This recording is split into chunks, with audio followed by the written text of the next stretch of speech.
everybody. Thank you for being here. I am so grateful that I'm here with Amanda Pohlman and Laura Marotta. Thank you guys so much.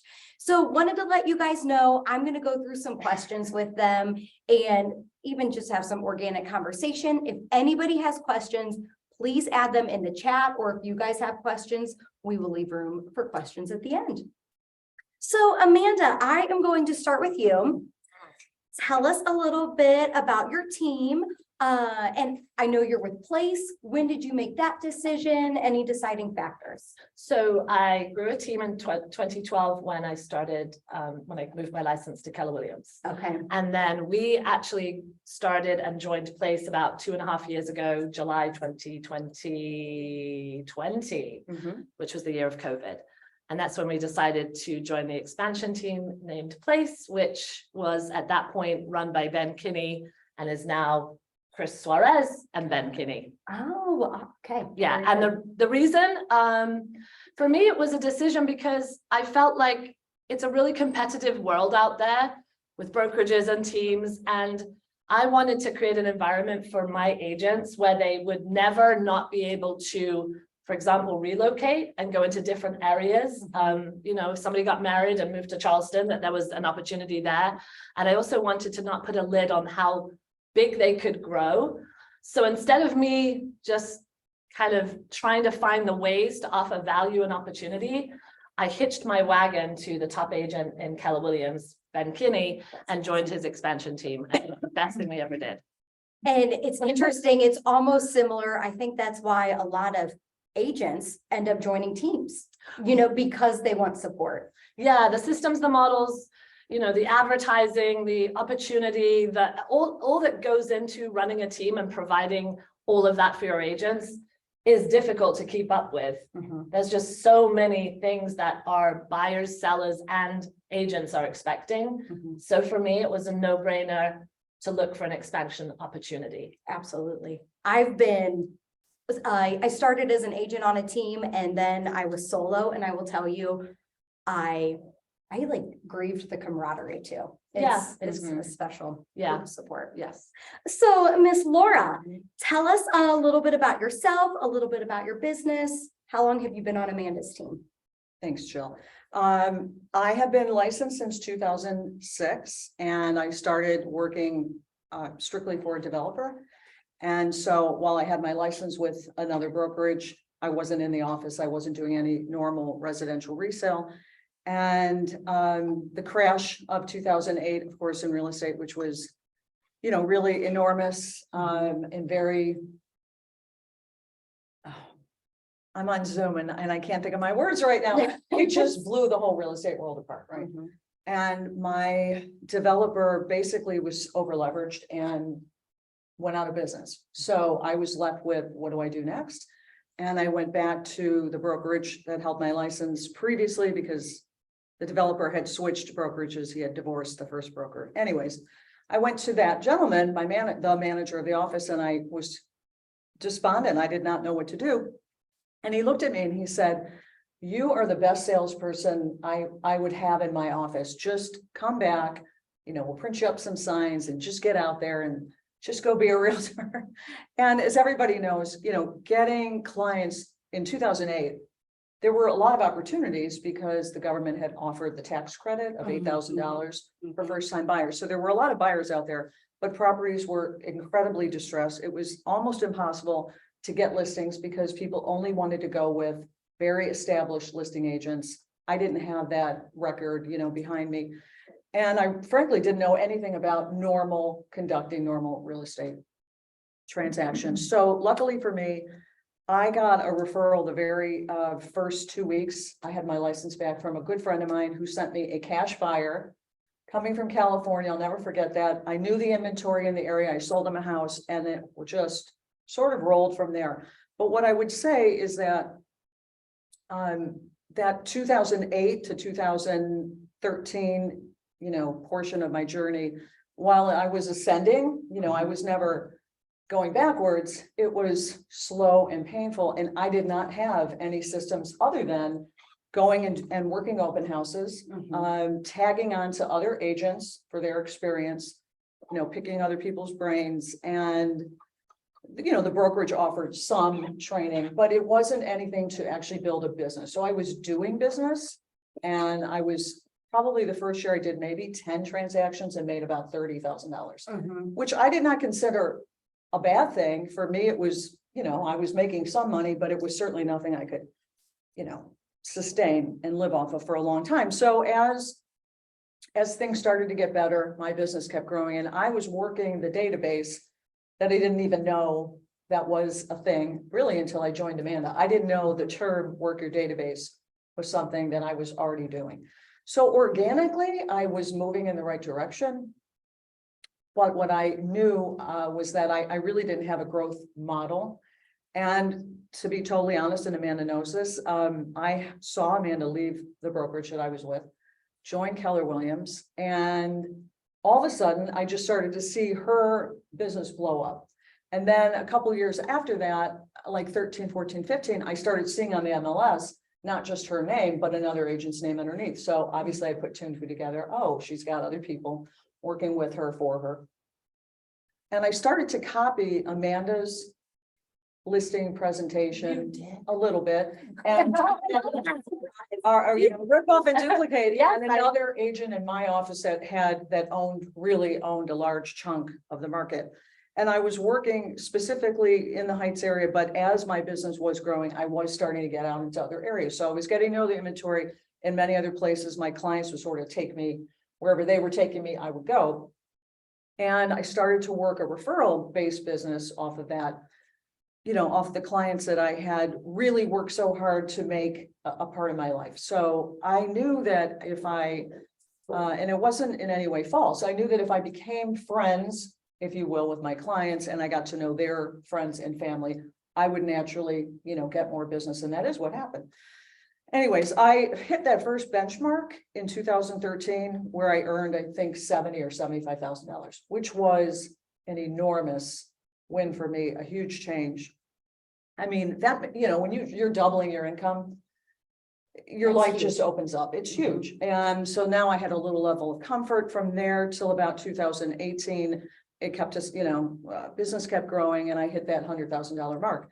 And I have to tell you, Amanda and I always joke about this. I was going to write a book like how to make $100,000 the hard way, because it was a slog, and I had no real systems in place. So fast forward, end of 2018, Amanda and I had done a transaction, and she had reached out to me, and because I'm so stuck, in the way I do things, I have to handle every aspect. My clients only trust me. I would never want to give anything, any part of the transaction to anybody else. Nobody could do it better than me. You get this weird ego, independence, excuse me, and ego going, and pride.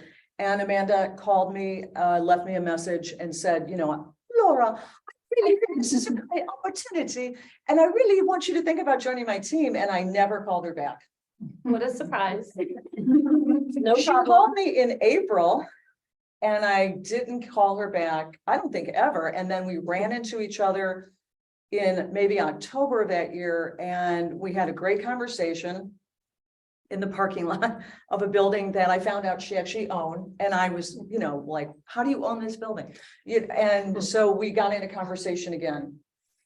And then fast forward, I joined her in January. The rest is history. The rest is history. And so while I had my skill set and my database, once I joined the team, the first year was not an enormous amount of growth, but 2020, and we could say, of course, the market was great, but we still all know just because the market's great or bad doesn't mean you're not going to make money or you're going to make money. It is about getting into systems. And Amanda said a few things to me that were really startling. One was that while I was entrepreneurial, which I wasn't purposeful, which I wasn't. I mean, I was in some ways, but I just didn't know what I didn't know. That's my long story. And talk about plugging into systems. Yeah. For the first year, Laura, you learned to undo what you may have had stinking thinking around. Yes. And then she learned to trust the leverage, plug in, do the work, because this girl works. She's a worker. You're a worker bee. You never stop working, showing houses. She's boots on the ground.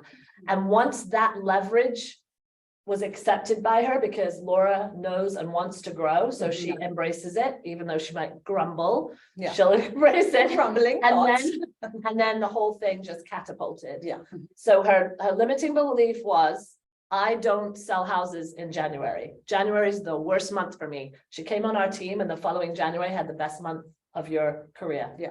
Well, I think part of that is even why we're here. You know, like you didn't mention this, but I know so many agents who kind of get to that plateau and feel like, oh, I don't want to join a team. Like I like my own name on it, or I like the control over it, or so and so forth. And I know a lot of people who think, oh, I'm just gonna give money to the team and I'll end up losing it. Well, you know, the title of this class is how to make six figures as a team agent. Laura, you most certainly have. So yeah, Laura reached a milestone last year when she made 250,000 after team splits.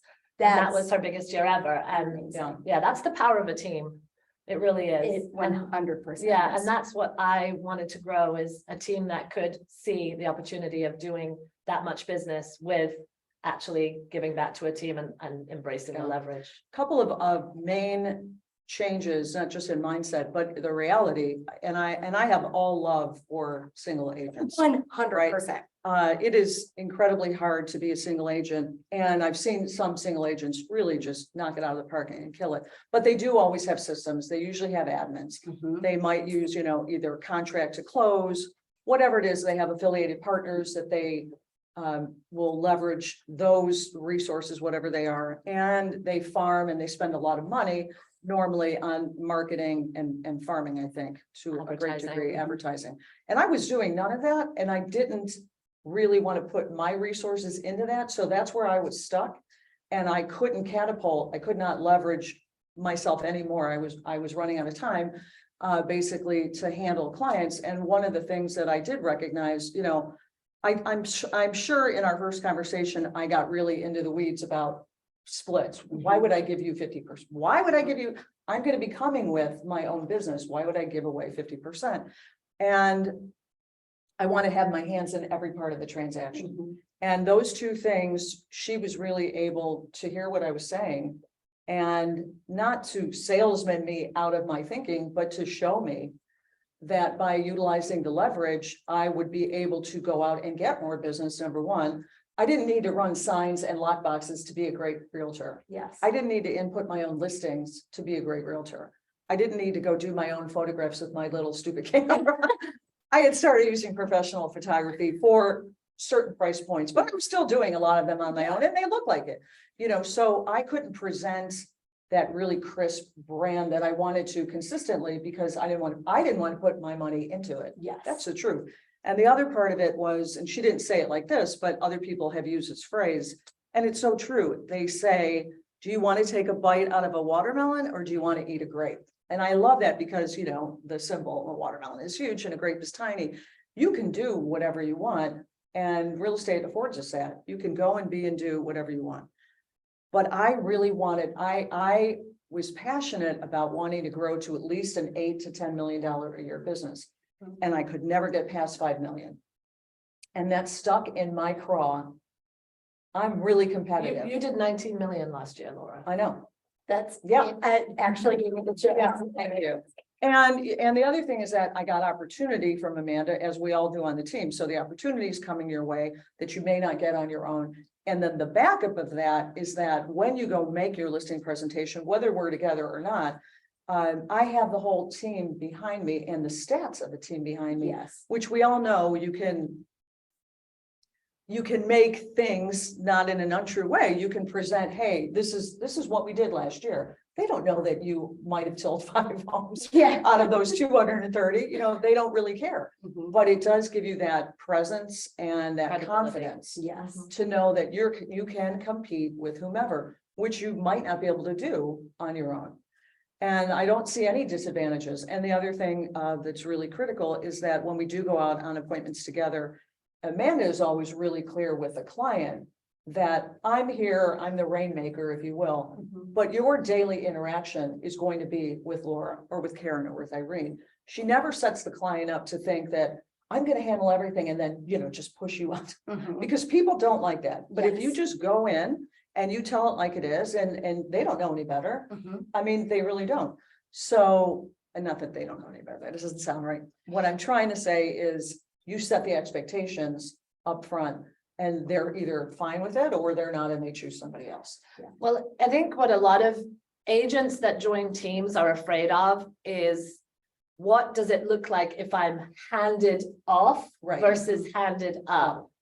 We talk a That's lot great. about this because the agents on my team, in all reality, most of them are better than I am now. Laura is an incredible agent. I'd hire Laura in a heartbeat to be my agent. Why? Because she's out there, she's boots on the ground, she knows the inventory, she's an expert negotiator. But behind Laura is one of the best, let's call it concierge, Graham. Mhm. Laura's attention to detail is not probably as fine as Graham's is when he walks around the house and notices everything, writes it all down, and then gives it to us so that if we go to a funky kind of at time before closing and somebody swapped out a refrigerator, we know exactly what refrigerator was in there because Graham probably measured it to his credit. You put serial numbers. When you have an amazing transaction coordinator or somebody on the listing side that does things even better than you do, your leverage becomes your power. And then your clients get the best of everything. And so for us, we know that we can deliver really great results for our clients and we're confident about it. And as we have attracted really good agents, my reputation continues to grow, even if I'm not selling as many houses. I only sold 14 houses last year, but I intend to sell 24 this year. Awesome. Yeah. Laura, burning question that I think everyone wants to know for you is, and we've touched on this a little bit, but what does a day in the life of Laura Marotta look like?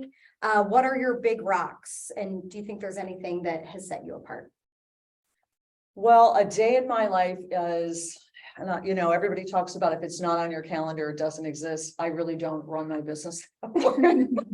What works for some doesn't work. It's kind of an impossibility. I would be turning away a lot of opportunities, I think, if I only worked by what was on my calendar. So I have a very fluid and flexible day.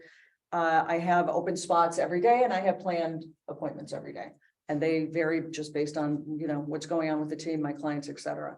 One of the big things, my big rocks are developments, because what I found, the power of a development, first of all, it really helps build the brand of the team and myself.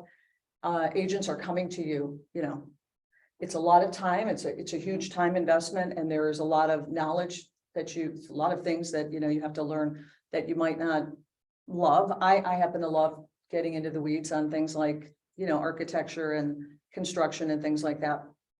But most importantly, the amount of volume and units that you can do by even attaching yourself to a smaller development is really what catapulted me into the volume that I'm currently doing.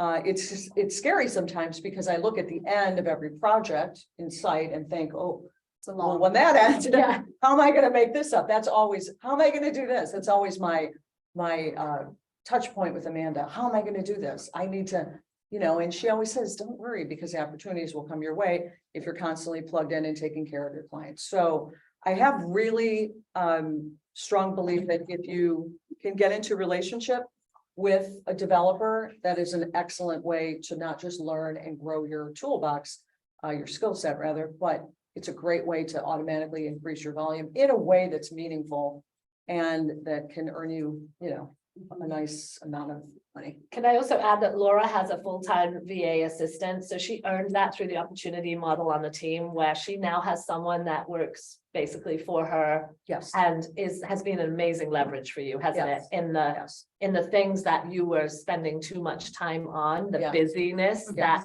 was holding her back from what's important, because we know in real estate, the most important things are to negotiate contracts, get listings, go out there and negotiate with the clients. And Laura's able to focus on what her highest her highest producing dollar per hour activity is. And that's her selling and listing homes. I can remember in the absolute height of 2020, 2021 and into 2022, when you're working with a buyer, which I certainly do and love. And you might be going out and seeing, I don't know, 5 to 10 properties. Really, in 2021, it was some days you'd be seeing 13 properties, finding out that 5 of them were already gone. You know, if you want to get your offer in, blah, blah, blah. And I would have Kate set me up dot loops for anything that I knew that they might be interested in. So I was, you know, already ahead of the game, and I could just plug right into the loop, fill in everything, get it signed and get it over. Having that kind of leverage probably won my clients offers that I wouldn't have been able to do had I, well, I have to go back to the office. I've got to get your offer started, you know. So what I've started to do proactively, because Kate does have the time to do it, And is Kate is my our admin. Virtual Okay. assistant, yeah. Yeah, she's actually a virtual assistant. She's in the Philippines. okay. It's incredible. We communicate on WhatsApp all day long. But I'll say to Kate, can you set me up a loop for 123 Main Street? Can you set me up a loop for 456 Smith? Can you set me up a loop for 789 Jones, whatever? Mhm. And even if we never use them, everything is in there. All the client's data is already in dot loop. It's all plugged in. I just have to review it all, share it and get it signed. That is a That's- huge. And fill it out. You have to Yeah. fill out with all the pertinent information, yeah. Yes. But yeah, that's, she that doesn't saved do- you a lot She of doesn't do time. anything with the But offer you're- structure, A step ahead of the but the game. loop is already all set up. Yeah, and on the listing side, you know, our agents just have to go, okay, I've got an appointment at 123 Main Street. And they're ready within a couple of hours with everything that they need, except doing the CMA, which is, we're always the ones that know best, Yeah. right? Mhm. What the CMA and the value of the house is going to be. So they're doing the boots on the ground and then going to the appointment. Yeah, and I mean, as the fiduciary duty to the client exists, there are things that never get leveraged. You know, we're always going to go out and meet the appraiser on the listing side. We're going to join the point of sale inspection or Graham will for us on the listing side. Mhm. But there are a lot of things that we can leverage out. Absolutely. Yeah, and that's, you know, the beauty of a single agent is you can do things one-on-one. And that's how we all started. I Right. mean, most people on our team started as single agents. And now we get to the point where the leverage really works for us and we step back from the things that we're not as great as. So then our clients can get the best of everything. And as long as we're doing a good job, they're going to tell other clients about us. Yeah. Yeah, with your powers combined. Yeah, Yeah. and another huge thing for me was the ability to invite my clients into the team in all of our events. Yes. And that's a huge thing that I was never going to be doing on my own. I was going to be throwing parties and We love GGs it. and, We you love it. know, ice cream socials and Yeah. love you a latte, whatever it might be, you know, bark in the park, whatever it was. And my clients, you know, that do show up really enjoy those things, really feel a part of the team. And it, you know, again, it's all the things that glue you to your database. Mhm. And if we Yeah. aren't glued to that database, you know, we all know there are so many people out there attacking our database. Yep. Everybody's out there. So many disruptors. It's my job to stay as close as I can.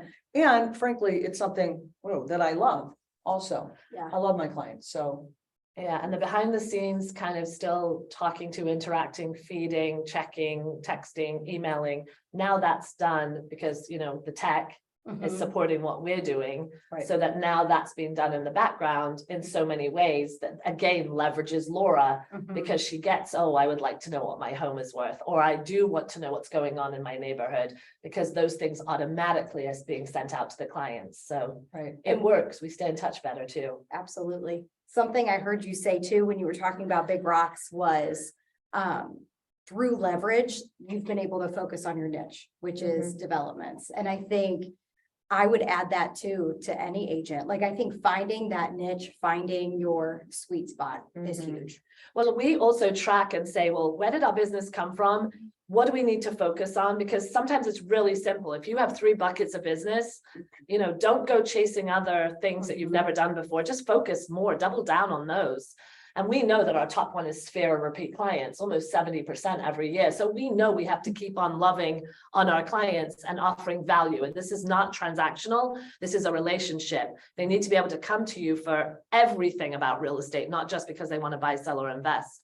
So that's really important. And we're making sure that we focus on those relationships and keeping them going. Yeah, absolutely.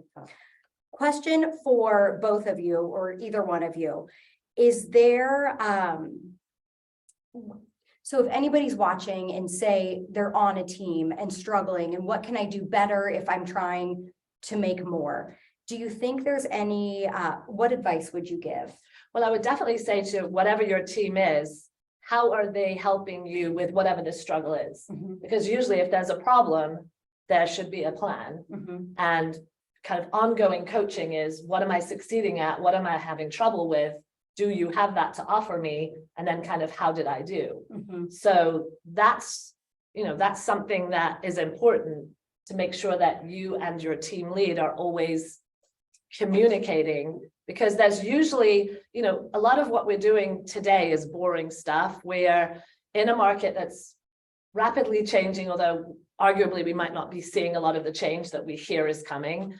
But doubling down on lead gen, that's your number one thing to do. And being able to communicate through your database and updating it and doing the boring things like calling or checking in or offering value, over time, that's going to get the results. So sometimes that boring stuff is what's giving the results. So your team should be supporting you. There should be a way for you to understand what the coaching means and to be able to come with problems and figure out, do we have a solution or should we find one? There also needs to be an opportunity for leads. I hate to say it, but people jump on teams and go, oh, it's because of the leads. It's not. But if you're doing your half of the circle and you're out there prospecting, doing open houses, finding ways to get the business, the team opens all that up for you. So from Zillow Flex, which we are proud partners of, and we also do a lot of agent referrals, those relationships come back to us. And that side of the circle is what is some of the value to do more business. So overall, Laura could come on our team with a fabulous database, but we're going to help her interact with it more often, offer more value, and Laura now has more time because she's leveraged to go out and get more business, which we're also offering her. So it's a win. Absolutely. Yeah, the other thing to me, it's always about expectations and then what are the results, tracking the data, what's really happening. So if you're going on to any team and the expectations are set up front and then those things aren't playing out, yes, to have a conversation. I mean, you have to be open, honest, and vulnerable. Have a conversation. Where are you not really bringing what you promised to bring? Where is your leadership not delivering what it promised to do?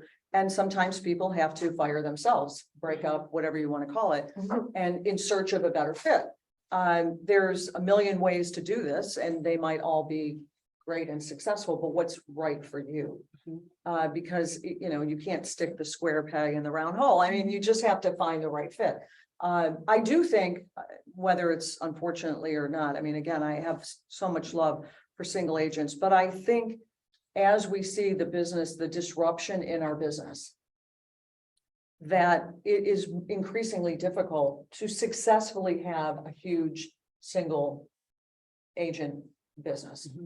Even the agents that I knew that I admired, that were solo agents in the other brokerage, have all teamed up now with another person that might be exiting the business or bringing a new younger agent in. They've all got admins now. Everybody's got a team, even when they're a solo agent, that's just. Which is great. They're running their business as a business. As a business. Not a hobby. Yes. And the one thing that struck me so much when I joined Keller Williams, and of course, Amanda, is the reason I joined. There's no question. Because I thought y'all drank a lot of Kool-Aid. I really, I was like, what are they talking about? But in that Kool-Aid, there are so many nuggets. And one of them is, are you working in your business or on a business? And I was definitely working in my business and not on a business. Yes. So if I were to retire, get sick or whatever, I had nothing to take with me. Nothing. We love passive income. Yeah, I had no way to monetize. So in looking at my future, that's always my biggest why now is, how do I grow and monetize and turn this into a business that will hopefully, be going on after I'm no longer. Yeah, mailbox Boots on the money. ground. Yeah, and my daughter, became licensed last year, and it's really been a wonderful experience. It's not without struggles, it's hard because she still has to work another job to make income, but I really feel like she has what it takes, the tenacity, the brains, and the willingness to learn is there. So it's interesting to see it, from that perspective. I really want her to do great, and more will be revealed in every relationship that we're in. There's no, you just don't know how things are gonna play out, Absolutely. right? So another question I have for you guys, both of you, either one, is how important has social media been in your business? And I ask this because I think your guys' social media Yeah. is amazing. Can I just go first? Yes. I Can I had go no social, I had no Sorry, social media presence. Zero. I did have an Instagram account that is buried in the weeds somewhere. So I She had has a none. MySpace.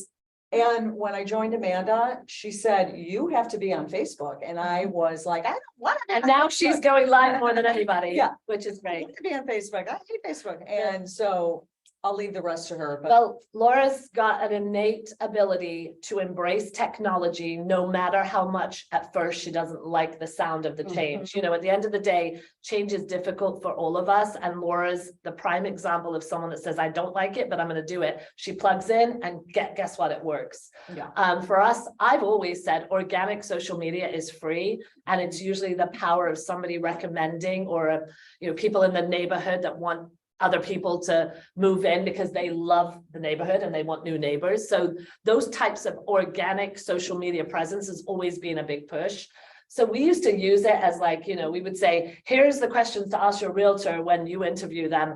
Here's the answers you got from the competing real estate agent. And here's what we do. So it was real easy for us to kind of go in and say, well, here's what we do with social media. So we embraced things early on. I was an early adopter of a lot of things. And I feel like that's what's kept us ahead sometimes in competition, is that we might be a little bit ahead of it just because we went for it. Active Rain was a big thing. Right. Loved Active Rain when everyone was like Zillow who. I paid $400 for the 44122 zip code, which is probably now $40,000 if that's probably for 20%. And social media, we just did we've always been present, but then it got too much. So we had to bring in the people that did it better than us. And Catherine Shepard on our team was our social media queen while she was our listing manager. Absolutely fabulous. She now stepped into a kind of more part-time marketing, and we have a VA, and she is freaking awesome. That's the things great. she can do now, those reels and stories and Instagram and TikTok, are things that Laura and I would have no time for. No time. Yep. Don't want to do So it. it's leveraged. It's Don't want to leveraged. do it. But they know our style because we've kind Yeah, of we have branded a template ourselves. there that they're able to organically sort of play off of. And also, because we run all of ours through Brivity, which is our CRM, they have all of that in there. So it's like a plug and play, click, and it's easy for us to get the stories, the reels, the open house, whatever it is that we are putting on social media. It's all there and made for us. So it's just a real easy way to utilize. Going back to my daughter for 1 second, Yes. she's 22. She's all about all this stuff. I have no idea. And she's innately got that talent to do that. And and she knows that, if you listen to Gary Keller on stage, he says the biggest realtor hasn't even gotten licensed yet. It's a hard concept to grasp, but it's really true. And I've seen other very young agents just get out of the gate and go crazy, and they built it all on social media. So yes, it's mainly free, and It's amazing. did you have a question? Actually, speaking of your daughter, she has a question. Oh, Bella. wow. Hi, Bella. Bella says, Amanda, how did you help Laura get through the stinking thinking when you first started working with her? Yeah, so it's, I wasn't easy. I look for people who are humble, hungry, and smart. And the humbleness, she's a rock star. We know it. She's incredible. And she's also a great leader for our team, because people not only chase you because you're amazing, we want to keep up with you, it's like being competitive, but she also gives back in so many ways to, give her experience, and especially in new construction, and help others. But as far as the smart, Laura's exceptionally smart, and she's also very emotionally intelligent.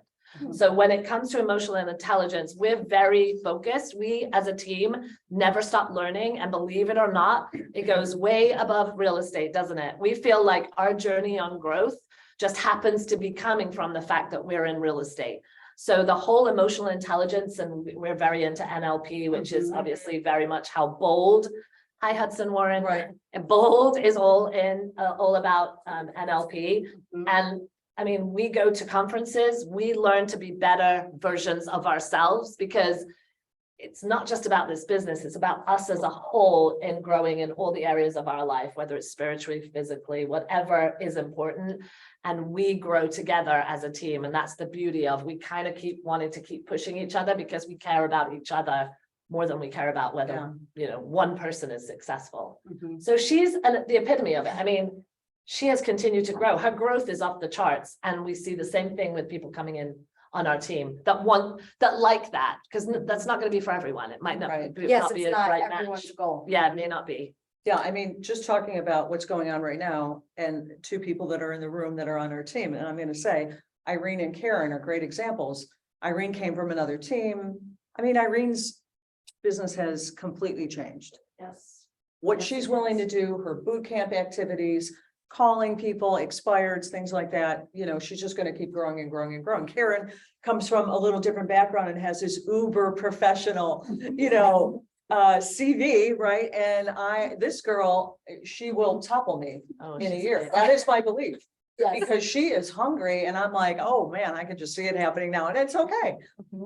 That's the other biggest thing. It's great to be, if you're number one or whatever. Nothing is static. It doesn't Things are matter. gonna flex and Yes. change, Absolutely. and I have to be okay with that. Mhm. I would love it if my daughter would supersede me. I really would, and I got that. She will, Val. Yeah, she will, and I got that from Amanda, because Amanda, and this could not be easy to do. This would not be easy for me to do. Say, I'm gonna grow this team where I'm number one, but I don't want to be I don't want to anymore. be number one. Mhm. And she really means it. Yeah. I don't want to do this anymore.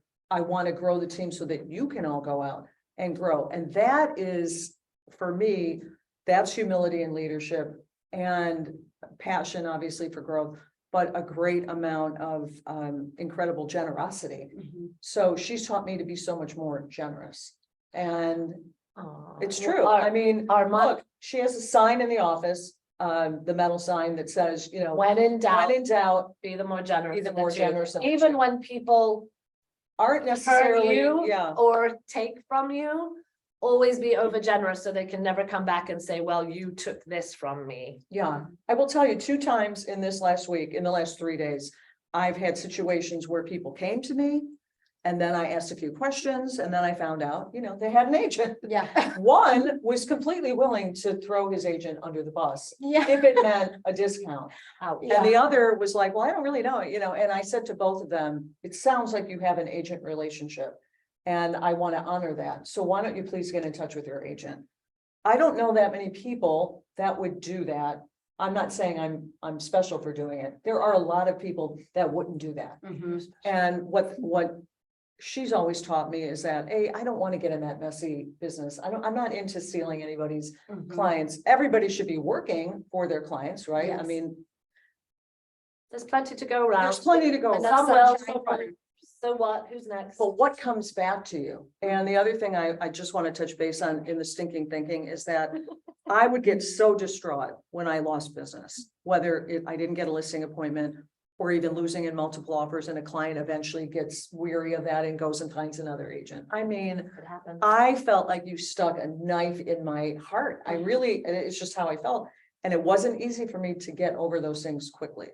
And Amanda has really helped me with that, because she's just like, are you gonna let yourself be dragged down by this? It's stopping you from going out and finding other things. And how opening. about all the people that are raising their hands? Yes. And you You're like- opened you're yourself like- to them to come in. Yes, and so that has become a much faster process for me, and my stinking thinking is that if you lose once, there it goes. Mhm. The boulder is gonna just start rolling the wrong way. It's all gonna be over. Every year in December, I go through this every year.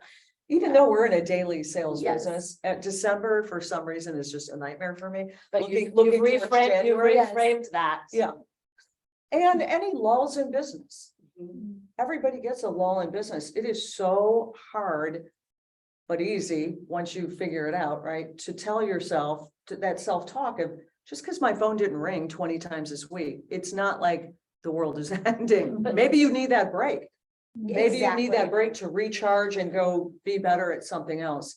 And And to- hear that from her, who Yeah. did 19 million last year. Yeah. Oh, Everybody has lost. and I will tell And you, the team- I could have done 22. I tracked all the business that I didn't get, Mhm. that I was in the middle of getting, and it's a good $3 million of business. Mhm. But at the end of the day, I didn't get it for a reason. And our team is always supportive that we're going into a different sort of market. So if we're doing the activity, we know the results are going to show up. But if Yeah. they're not showing up today, kind of look back on the last 6 to 8 weeks. What were you doing? Yeah. That's why it's not showing up. But it will show up because you're doing that boring lead generation. This one, this Irene, man, that she's in there, she is lead generating, and I'm listening through that wall. I love it. Yeah. That's awesome. Yeah. And it's never too late to change and get back into it. And My God. you know, Your destiny is wake only up- 6 weeks away if Yeah, you're doing the you wake up every activity. day and it's a new day, Mhm. you know, and the other thing that I learned from being with Amanda and her passion for Keller Williams and Gary Keller and his teachings, and now Ben Kinney and Chris Suarez, is that you're really only 5 years away from changing your entire life. But also, who are the 5 people that you're spending time with? I That's think huge. those 2 things, the 5 and 5, if you will, are really critical. Mhm. And I can go back and say, I've been with her 4 years, and I don't want to get too into the numbers unless you want me to, but I can share that on year 5, if everything tracks, you know, should I say it? No, your financial future has changed in the last 3 years. Yes. Mhm. She's $750,000 Yeah, towards being where she wanted to be, Yeah. and she'll do it in 4 years. yeah, and I That had gives me chills. $10,000 in the bank when I joined Amanda, Mhm. and I had a lot of debt. So the beauty on a team is leverage. The beauty on a team is opportunity if you want to blow it up. So get Mhm. with asking what the opportunity is. What does it look like? Mhm. What is the map for it? Is it something that resonates with you, or is it not? Because, you know, every team is different. And then can you, if you want to, take your business to new heights, but also have a better life? The work-life balance can really be, that can kill Mhm. anyone in real estate, is that they burn out real quick. Right. And being on a team, I think at the end of the day, for a lot of people, makes a lot of sense. But notwithstanding, there's going to be a lot of single agents that still do very profitable business. Because at the end of the day, where your profits are important. You know, we were talking yesterday I was talking with Chris Suarez, and he was like, you know, don't worry about where people fall, worry about who kept the most amount of money. And being profitable is the number one thing that we're teaching, not only in my business at Place, but also the agents. What are you keeping? Mhm. So if they are not paying any of the fixed expenses, and their expenses are little to nothing, then they're probably keeping close to 50%. That's extremely profitable. Mhm. When you look at a single agent model, and they may say, well, you know, I feel like I'm making 80%, but how much do you actually pay for the things that you have to pay for that are fixed expenses, that whether the market's up nor down, you're still going to pay them. So that's where I was, you know, Right. I was at MREA, $30 million. I'm supposed to be at 22% profitability. And when I went to Place, I was below that. And I'm thrilled to say that we're at 30% and we're one of the most profitable Place teams. I'm proud of us here in Cleveland. If I don't want Thank Yeah. you. And everybody always is like, Cleveland, you know, We're killing it. I mean, and now the whole world isn't on the news, right? I was They gonna say, said that- we see Everybody results. moves to Cleveland, yeah.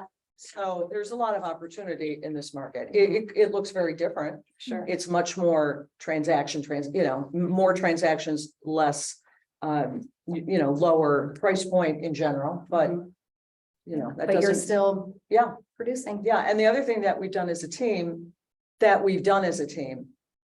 is that when I joined the team, I believe our average priced home, when we were tracking, was about 181,000. No, we've been at 225, 250, and then last year our average price was Over 3. 325. Wow. And we had a new agent on our team last year, and you, Both go to luxury. myself, all qualified for luxury over $500,000 price point. So And that looks good It's too. huge. And again, you can always say, well, the market homes are more expensive. Yes, but if you're not capturing that, then it doesn't matter to you, Right. right? So it is about how are you plugged in to succeed? And know your numbers and know the Yeah. KPIs so that you know what you need to focus on, so you're not wasting time and energy chasing Yes. something that's just not right for this market. Exactly. Yes. And when I joined Amanda, I had to do the KPI. No, that's the KPA. That's the KPI are key performance indicators. The KPA is the I did the the amazing KPA, Keller sorry. Williams assessment. Yes, I did the KPA and it was really pretty amazing what it said, that I was like a perfect match for what we were trying to do. For buyer's agent Yeah. and on the team. Yeah, Yeah. That's great. Something, KPA. That's what these colorisms and.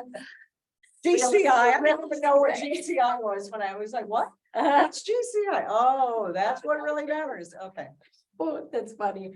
Something I've heard you guys talk on, and I didn't even have a question about it, but I would like to point it out and just compliment you and your whole team. I mean, your team is full of heavy hitters. You know, it's not just the two of you. We've got some of them in the room stacked with amazing agents. And what I think is awesome is at Bold or whatever it is, or you mentioned you guys are going to a convention. I can see that you guys never stop plugging into education. Oh, like you're it's so true. constantly learning. Even if we might not say, oh my gosh, that resonates with us, we're probably going to do it anyway because something is going to come out of it. It's amazing the nuggets. Like I remember just plugging into a Glover U right around COVID when it hit, and Jeff Glover was going down to the hospitals and he was delivering a whole bunch of pizzas and he was paying for them. And I remember listening to that, you know, right when it was March, April 2022, I thought, what a brilliant idea. But what I got from that idea was, well, what about the families that were sitting at home? We could actually feed them, because my best friend had a restaurant and I was worried sick that her restaurant would go out of business, Gia. So I was like, can we like pay full price for her food so she doesn't have to discount? Can we deliver and use the poor kids that hadn't graduated? That was my son, Tyler. Mindy's son, I think, was also in that. They were the COVID kids that were graduating during COVID and they couldn't finish. They needed their volunteer hours, and it was purposeful to actually feed our database with the addresses and names of the heroes and then deliver the food to their families, because they were down in the hospitals. They were obviously being fed.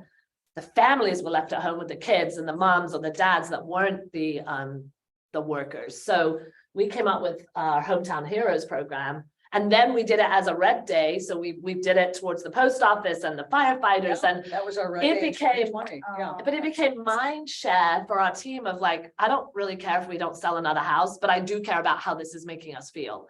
And what did we get from it? A whole bunch of people that decided to list with us because they remembered how they felt when they got a Gigi's meal or a Marotta's pasta or Dewey's pizza on their front doorstep. And it worked for And believe everything. me, we were all out delivering food. We were, and the boys, With our gloves on. the boys had masks. Face And, We had the N95s for, you know, Yeah. in case we smelled yeah, something. we were And terrified. the gloves, the hot pizza boxes, and I would take, you know, Lyndhurst, South Yucca, Cleveland Heights, and all of us would split up and do these deliveries. It was crazy, but what I want to share is that she had this idea, and as it was percolating, Amanda called me.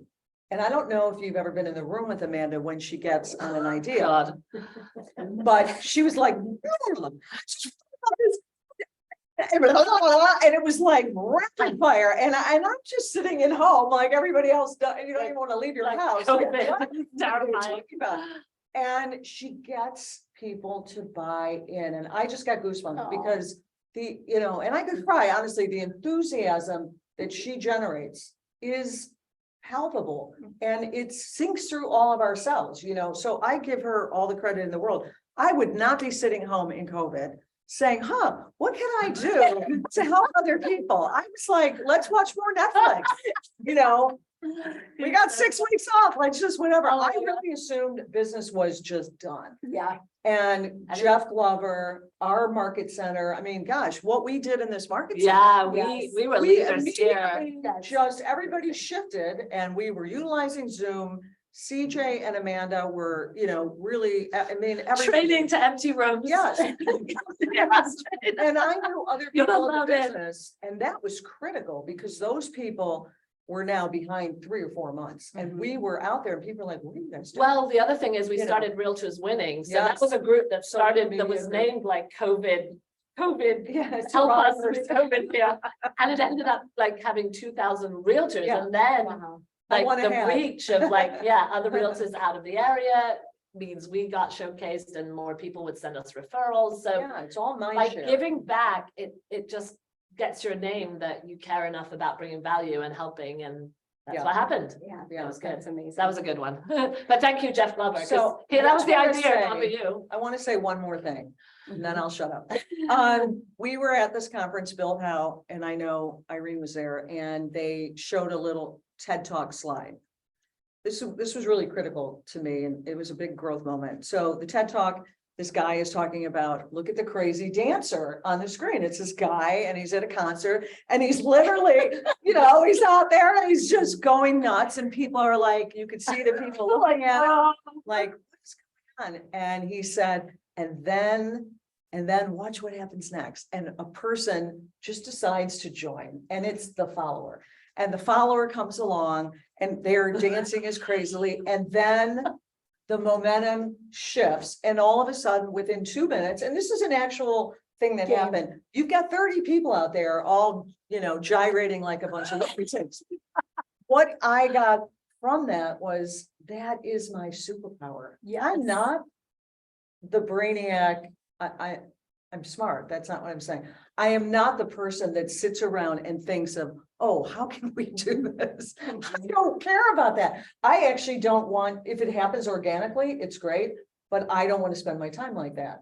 And so you know what your limitations are. And if you want to grow, you have to be aligned with somebody who is always out there thinking, Yes. what is the next thing before it becomes. And not a thing. afraid to look like an idiot And or a not lunatic. to look like an idiot. Yeah. And guess what? Failure, I tell my daughter Bella this all the time.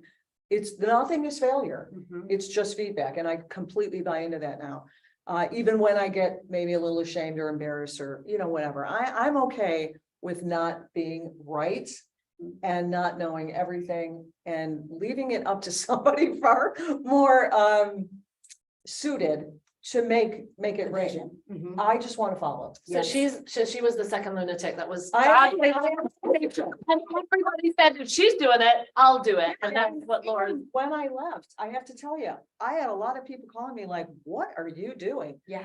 Why are you Left doing what? that? When you left what? When I left Solo business. my brokerage in Oh, Joy, yeah. I had a lot of people, they were like, why are you doing that? And I just said, I really believe there's a great opportunity here for me. I don't know what's gonna happen. Nobody knows. We'll see.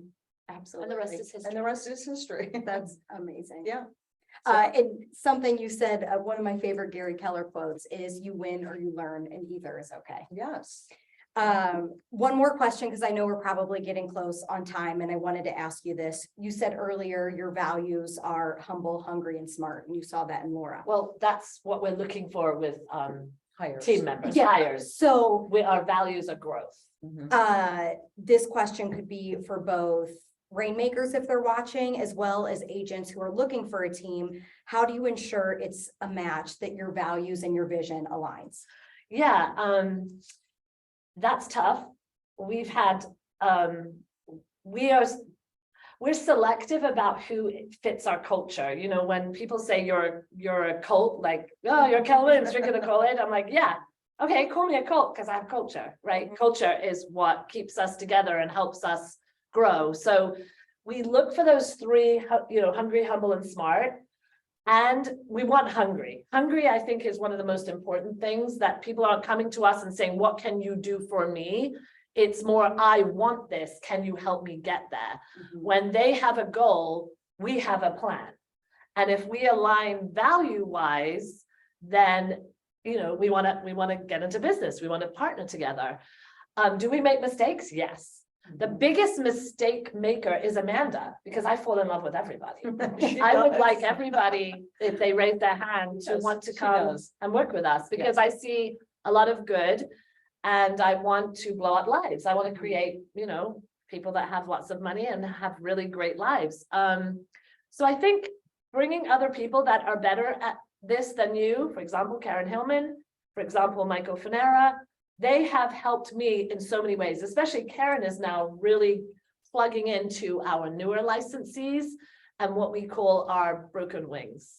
And that's something that I'm more looking for, the experienced agents and the legacy agents who need a plan for getting out of the business or relocating somewhere else. So by being fired by my own team, I think we'll make better decisions And we do a lot of vetting, don't we, Karen? Karen is excellent, and there's just a lot that goes into finding the right people, but we're excited. We've got some good people that have committed to join us, so. That's great.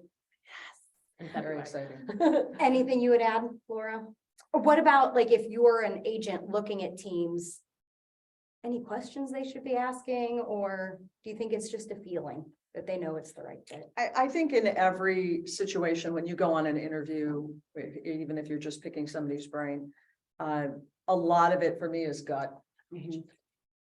However, you know, I think you do have to ask the right questions. And to Amanda's point, where she says, you know, if you just go to somebody and say, what are you going to do for me? I mean, this is not that kind of a business. If that's really your mindset, then you probably should not be in the real estate business. Yes. Honestly, because it is always about what am I going to do for them? And then I will get paid. I mean, it really is. Absolutely. That's the way the business works. It's a value conversation, It and the is. value conversation has to be the first. Yeah.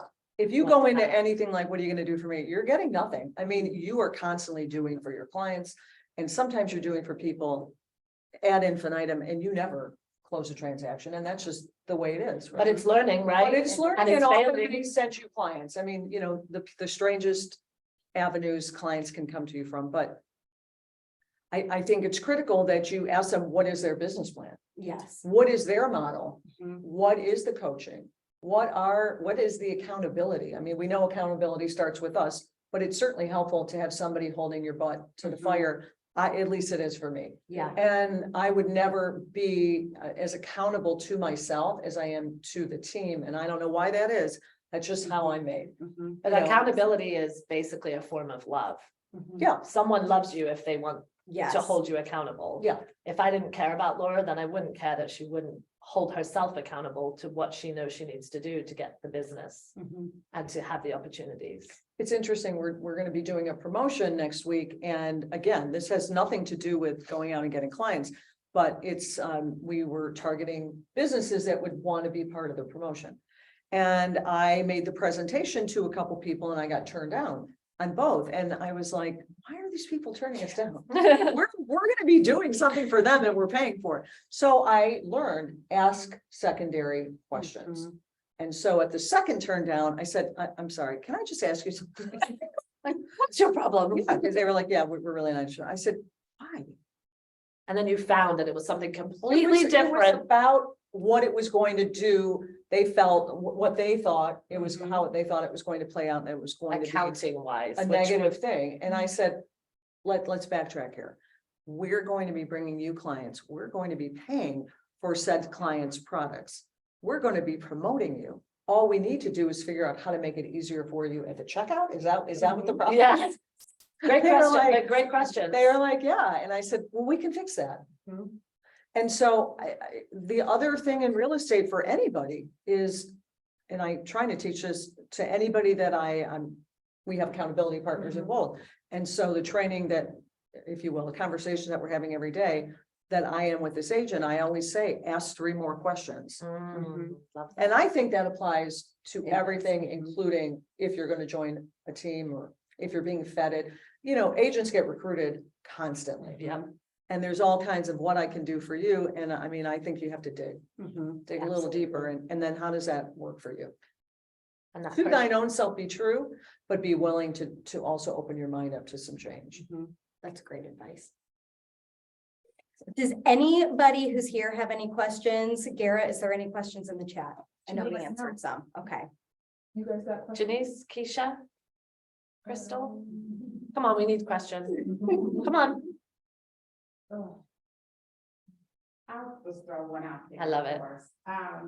So how many members are currently on your team and how do you make it all work with people having different backgrounds, personalities, places in life that they're at? Like, how do you Repeated in the manage that? Yeah, so Keisha says, how do you manage growing a team and having so many different people from different age groups, diversity, And where are we at experiences, yeah, How many- everything. where are we at in numbers? Well, we're at 15 15. team members. We have been larger. Mhm. I always say, it's kind of an ebb and a flow. I love the fact that generationally, I talked about this a lot. We have 4 different generations on our team. So we have boomers, we have millennials, we have Gen X, Gen Z, that's it. And that brings a lot of value to all of us because the younger, more inexperienced have the experience and the, oh yes, I've had that situation. But then the tech capabilities of the younger generation and what they can do that we're sitting there going, oh, we could never do that. And then, oh, boom, that's what you use. That's how you do it. I think the one thing that we have that I kind of can't put a price on what it is we exist in an environment and we call it Slack, but it's a lot more than Slack, which is a group where no matter what the question is or the challenge is or the celebration is, we share it. And that Slack chat can often mean that Michael doesn't have to answer a question because Laura tells Irene what the answer is because she's already been there, done that, had that situation, or they don't come to me because somebody else already knows the answer or somebody else has already had that experience. So most of the time, I think as you grow a team, Keisha, people think, oh my gosh, I'm just going to have so many questions and people are going to want my time and blah, blah, blah. If you manage the environment of like-minded, like valued people, they kind of take care of each other so much that exists out, like it's still within our team. It's almost like outside. So if Laura was to come to me with a question, I would say, have you asked the team first? And then 9 times out of 10, she doesn't have to come to me to that question because she got the answer from the team. And let's say Catherine says that's the answer and Irene's like, well, is it? Because I had this situation. Then it can come back to me because there's confliction over what the answer is. But most of the time they're coming to me already with a solution. And then it's just, yep, that sounds good. Put my broker hat on and make sure it's legal. Yeah. 2 questions. Yes. So my first question is, since you have a large team, 15 is a lot to me in my eyes. How you have really, really successful people like Laura, and I don't know who else, I just know Laura because we're talking about Laura today. So how do you gauge the mindset and the emotion for those who are not producing as much as a Laura? That's my number 1 question. And the second one, I just lost. Are we on to the first one while you think about it? Mhm. So a lot of us were athletes and you know how but you know that mindset of like you're always trying to improve upon, I think of Michael Phelps and the 14 hours in the pool where he just consistently was trying to either beat his last time by 1 second, 1 millisecond, Right. because the other guy won the gold medal. And so I always have felt like when you chase someone, and I chase people, they don't know that I chase them, but I do out there in real estate. And for me, it's like, how can I get a little bit better? How can I have my team be a little bit better? How can I add more value? Laura's set herself up that our team members literally love her so much that she's their goal. And Laura's going, well, gosh, somebody's going to overtake me. And so she keeps going. And that competitiveness is not in a negative fashion, which is kind of hard for me to say, because we have, I think, and I hope this is right, almost 3/4 of our team are in the top 20 as a production in our market center. So that's a really good thing. So the more of us that get there, I would say the biggest goal is to get us all into the top 20, not just 3/4 of us. So I feel like it's that pushing each other and supporting each other that gets us all to where we need to go.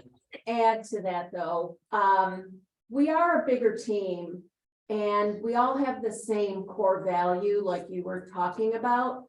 But I also think that you, Amanda, take us for where we are. Someone like me, I chase Laura. Yeah. I want to go after Laura. I've got that competitiveness. Yeah. But there's also people on our team that don't want to. Right. And they're content selling Yeah.